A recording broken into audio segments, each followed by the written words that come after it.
Video 4F chapter 4 basic geometrical ideas. और आज इस वीडियो 4F में एक्सरसाइज 4.3 सॉल्व करेंगे। तो जैसा कि आपको मैंने बताया था एंगल्स के बारे में, तो एक बार एंगल्स को रिवाइज कर लेते हैं। तो students, an angle is a figure made by two rays. ठीक, तो सिंपल डेफिनेशन इसकी कि एक एंगल टू रेज से मिलकर बनता है। ठीक, meeting at a common point यहाँ पर। ठीक, अब ये रेस है, एक रेस ये है और एक रेस ये है, तो यहाँ एक एंगल बनना है। ठीक, अच्छा, two rays starting with same point, जहाँ टू रेस स्टार्ट होती हैं सेम पॉइंट से, वहाँ एक एंगल बनता है। तो इसको ये बोल दो चाहे ये बोल दो, बात एक ही है। ठीक, एक बात और, N angle is represented by symbol. किसी भी एंगल को इस सिंबल से शो करते हैं, डिनोट करते हैं। ये ध्यान रखना आप इस बात का, सही है, इस बात का ध्यान रखना आप इस बात का। अब जैसे आपको मैं बताता हूँ, जैसे ये एक एंगल है ये, ठीक है, एक रेस ये है और एक रेस ये है। इसको दे दो ए नाम, इसको बी, और ये पॉइंट ओ है, इसे बोलते हैं वर्टेक्स। जहाँ पर टू रेस मिलती हैं उसे वर्टेक्स बोलते हैं। ठीक, तो इस बात का आप ध्यान रखेंगे, जहाँ टू रेस मिलती हैं उसे वर्टेक्स बोलते हैं। अब देखो, इस एंगल को हम इस तरह से ले सकते हैं, एंगल ए ओ बी। जो भी एंगल लेते हैं उसको बीच में रखते हैं। जैसे एंगल ये ले रहे हैं तो इसको इस वाले अल्फ़ाबेट को बीच में रखेंगे, ध्यान रखना इस बात का। तो उसको ए ओ बी बोल दो, या angle B O A, B O ए। ठीक, एंगल बी ओ ए बोल दो या ए ओ बी, बात देखिए। तो ये बात आप थोड़ा ध्यान रखना। और एक बात और, अगर कोई पॉइंट, जैसे पॉइंट ए है, सॉरी पी है, पॉइंट पी है, ठीक है, और ये पॉइंट क्यू है और ये पॉइंट एस है, तो ये वाला पॉइंट होता है इसे बोलते हैं इंटीरियर। जो एंगल के अंदर पॉइंट होता है इसे बोलते हैं इंटीरियर, और जो एंगल के बाहर पॉइंट होता है उसे बोलते हैं एक्सटीरियर पॉइंट, और जो एंगल पे होता है उसे एंगल पे बोलते हैं। ठीक है, तो उस बात का आप थोड़ा ध्यान रखेंगे आप लोग। फिर मैंने आपको बताया था, एग्जाम्पल बताए थे आपको मैंने, ठीक है, स्टिक, हॉकी स्टिक होती है तो इस तरह से होती है बैंड वो, तो यहाँ एक एंगल बनता है। क्लॉक का बताया था मैंने आपको कि क्लॉक में दो सुइयों के बीच एक एंगल बनता है, सही है। चेयर के यहाँ एक एंगल बनता है, यहाँ एंगल बनता है, यहाँ बनता है एंगल, ठीक है। सीजर में एंगल बनता है यहाँ पर भी एंगल बनता है।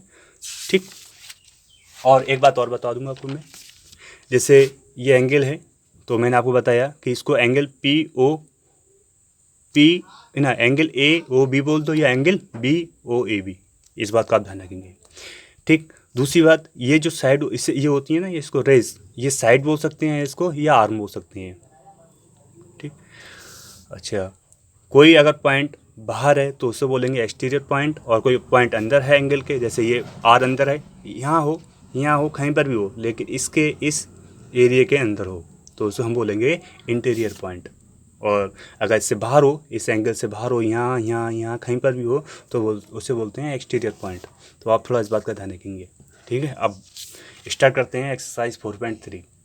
तो इसका क्वेश्चन नंबर 1 है, name the angles in the given figure. अब आपको गिवन फिगर दिया है, उसमें आपको एंगल्स के नेम लिखने हैं। ओके, तो देखते हैं। तो ए बी सी डी, तो अब देखो इसमें कितने एंगल बनने हैं। देखो स्टूडेंट्स, कितने एंगल बनना है इसमें बनने हैं 5 एंगल। 5 बनना है, 4 बनना है, देख लेते हैं।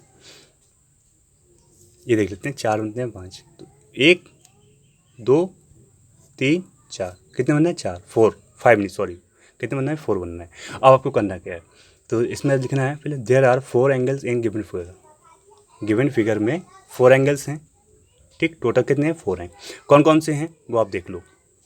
एक तो है ए बी सी, एक तो एंगल ये वाला है, तो जो भी एंगल लेते हैं उसको उस अल्फ़ाबेट को बीच में रखते हैं। मैंने आपको बताया इस वाले एंगल को बीच में रखेगा। ठीक है, अब ये लेंगे सी, तो बी सी डी, क्या लेंगे बी सी डी, ये वाला एंगल लेंगे। ठीक, अब ये वाला एंगल लेंगे तो क्या लेंगे सी डी ए, तो सी डी, तो ये वाला एंगल बीच में लेंगे तो उसको बीच में लिया।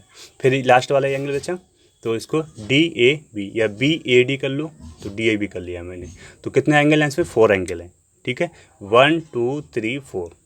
अंडरस्टैंड? क्लियर? हाँ। अब नेक्स्ट क्वेश्चन नंबर 2 करते हैं। क्वेश्चन नंबर 2 मैंने अभी बताया था आपको कि इंटीरियर और एक्सटीरियर पॉइंट के बारे में बताया था आपको मैंने, तो वही इसमें है, ठीक। तो क्वेश्चन है, in the given diagram name the points. जहाँ जहाँ पॉइंट्स लिखे हैं उन पॉइंट्स को आपको बताना है कि ये एक्सटीरियर हैं, इंटीरियर हैं या एंगल पर हैं, आपको ये बताना है। तो सिंपल है, करते हैं, ठीक है। In the interior of angle, इसको एंगल बोलेंगे, क्या बोलेंगे इसको? Angle DOE। तो DOE कौन सा है? DOE ये वाला है, ठीक है। तो DOE जो DOE है उसमें इंटीरियर पॉइंट कौन से हैं? तो एक ही तो पॉइंट है इंटीरियर, ए तो ये है, देखो ओनली ए है इस एंगल में ओनली एक ही पॉइंट है, ओके। अच्छा, तो हमने इसको लिखा the point interior of DOE ए, खाली एक पॉइंट है। फिर क्वेश्चन नंबर भी है इसका, in the exterior of angle EOF। अब देखो EOF कहाँ है? EOF, तो इस एंगल में एक्सटीरियर पॉइंट कौन से हैं? तो एक तो C है, एक तो A है और एक D है। देखो ध्यान से देखो, फिर आपको समझाता हूँ मैं। इस वाले एंगल में EOF, इस एंगल के लिए एक तो पॉइंट ये वाला एक्सटीरियर है और एक ये है और एक ये है, तो कितने होगा? 3 पॉइंट, तो CAD। तो points of exterior of angle EOF CAD, तो ये 3 पॉइंट हैं, एक तो C है, A है और D है, ठीक है। अच्छा, क्वेश्चंस में फिर C पार्ट है, इसमें कह रहे हैं ऑन EOF एंगल EOF कहाँ पर है? EOF एंगल EOF पे कौन कौन से पॉइंट हैं? EOF में देखो, एक तो E है, B है, O है, F है, EOBF, ये 4 पॉइंट हैं, है नहीं है? देखो, एक तो E है, B है, O है और F है, ये हैं, देखो इस पर रेस पर हैं। जो पॉइंट रे पर होते हैं वो एंगल पर होते हैं, ठीक। तो question number 2 complete. Question number 3 है और सिंपल है, ज़्यादा हार्ड नहीं है, ठीक है। Draw rough diagram of 2 angles such that they have. Questions को पहले ध्यान समझो। Draw rough diagram of 2 angles, ऐसा एक डायग्राम आपको बनाना है जिसमें कम से कम 2 एंगल्स हों और बकाया आपको तो ये दिया ही है, 1 पॉइंट कॉमन है, 2 पॉइंट कॉमन या 3 पॉइंट कॉमन, वो हिसाब से आप कर देंगे, ठीक है। तो कम से कम 2 एंगल्स होना चाहिए, ठीक है। तो आपको ऐसा डायग्राम बनाना है, रफ डायग्राम, कि 2 एंगल्स उसमें हों। तो अब क्या करेंगे आप देखो, इसमें हम क्या करेंगे, 1 पॉइंट इन कॉमन। अब 2 एंगल्स बनाएंगे और उसमें 1 पॉइंट कॉमन होना चाहिए, तो हम इस तरह से बनाएं। देखो, अगर हम बात करें एंगल ABD की, किसकी? ABD की और CBE की, तो उसमें ये वाला पॉइंट कॉमन आ रहा है। इन 2 एंगल्स के लिए एक एंगल ये बनना है, एक एंगल ये बनना है, तो इन 2 एंगल्स के लिए ये वाला पॉइंट कॉमन है नहीं है? अरे भाई सिंपल है ना, तो ये पॉइंट कॉमन है, ओके स्टूडेंट्स। तो हम कह सकते हैं B point as a common. तो एंगल ABD और angle CBE have points B as common, तो B कॉमन है दोनों के लिए, इस एंगल के लिए और इस एंगल के लिए B कॉमन है, ठीक।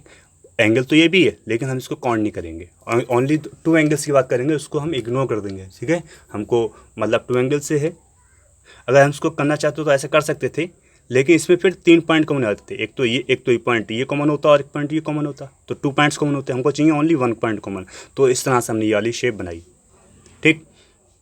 आपको इसका पार्ट नंबर 2 है 2 पॉइंट्स इन कॉमन। अब इस पर 2 पॉइंट्स कॉमन कब होंगे? तो हम इस तरह से लें, तो एंगल एक AOB और एंगल COB। अगर हम ये एंगल इस तरह से लें तो इसमें एक तो ये वाला पॉइंट कॉमन आ रहा है दोनों में, O और B। देखो OB कॉमन है, O इसमें, OB इसमें है और OB इसमें, दोनों में OB है, तो इसलिए O पॉइंट और B point as a common point, ठीक। अब देखो C पॉइंट है, इसका क्वेश्चन नंबर C है 3 का। 3 पॉइंट इन कॉमन। अब 3 पॉइंट कॉमन होने के लिए क्या करते हैं हम, तो ए ओ बी और एंगल सी ओ बी, तो उसमें 3 पॉइंट कॉमन है, ओ बी कॉमन है, डी भी कॉमन है और बी कॉमन है, क्योंकि जो रेस इस एंगल में काउंट कर रहे हैं और इस एंगल में काउंट कर रहे हैं, ये रेस दोनों के लिए कॉमन है। और इस पर पॉइंट कौन कौन से कॉमन है, ओ डी और B, O D B as a common point. Okay, अब इसका डी पार्ट है 4 पॉइंट्स इन कॉमन। अब 4 पॉइंट्स कॉमन करने के लिए पहले हमने क्या करा, 1 पॉइंट किया था, फिर 2 पूछे तो हमने 2 पॉइंट्स कर लिए, 3 पॉइंट्स कर लिए, सॉरी एक तो ओ है, वो तो पहले से ही है, ठीक है। अगर हमसे 2 पॉइंट्स पूछ रहे थे तो हमने बी कर लिया और वो पहले से था, 2 गना। अब 3 पॉइंट्स पूछ रहे थे हमने तो हमने 2 पॉइंट्स कर लिए, वो पहले से था तो 3 पॉइंट हो गए। अब 4 पॉइंट्स की बात कर रहे हैं तो 3 पॉइंट कर लेंगे, डी ई बी और ओ पहले से है तो 4 पॉइंट्स हो गए ना। तो एंगल ए ओ बी, तो ए ओ बी और सी ओ बी है common point O D E F, ठीक। अब एक बात और, अब क्वेश्चन नंबर इसका ई पार्ट है 1 रे इन कॉमन। अब 1 रे कॉमन होना चाहिए, 1 रे इन कॉमन। तो स्टूडेंट्स अब इसमें से 1 रे कॉमन क्या है, जैसे आप 2 एंगल्स की बात कर रहे हैं, हम बात चले 2 एंगल्स की, सही है। तो ये एंगल है, तो ए ओ बी और सी ओ बी में ये ओ बी, जो ओ बी है वो रे जो है, ओ बी रे हम ऐसे इस तरह से कर एज अ कॉमन है दोनों में ना। एक एंगल ये ले रहे हैं और ये एंगल है ना, तो ये दोनों के लिए कॉमन है, दोनों के लिए काउंट हो रही है, तो ये कॉमन है, ठीक। इस तरह से हम इसकी फिगर्स बनाएंगे। तो स्टूडेंट्स एक्सरसाइज 4.3 कंप्लीट होती है। और वैसे तो मैंने कल होमवर्क में कहा था करने को आप लोगों से, तो आप लोगों ने ट्राई नहीं किया, तो मैंने सॉल्व कर दी, कोई नहीं। तो स्टूडेंट्स आज की वीडियो में हमने एक्सरसाइज 4.3 सॉल्व की और इसमें 3 क्वेश्चंस थे, 1 2 3, इन तीनों को हमने एक्सप्लेन किया अच्छे से। तो हमारी कोशिश रहती है कि बच्चों को अच्छे समझ में आए और आप लोग भी अच्छे से मेहनत करें, जितनी मेहनत हम कर रहे हैं उतनी मेहनत आप भी करें, वर्क कंप्लीट करें अपना, ठीक। कोई क्वेश्चंस हो तो मुझसे पूछें। और स्टूडेंट्स ईमानदारी से वर्क करते रहें, केयरफुली करें, ठीक। और कोई क्वेश्चंस हो तो मुझसे पूछें। तो स्टूडेंट्स आज की वीडियो यहीं तक, थैंक यू, बाय।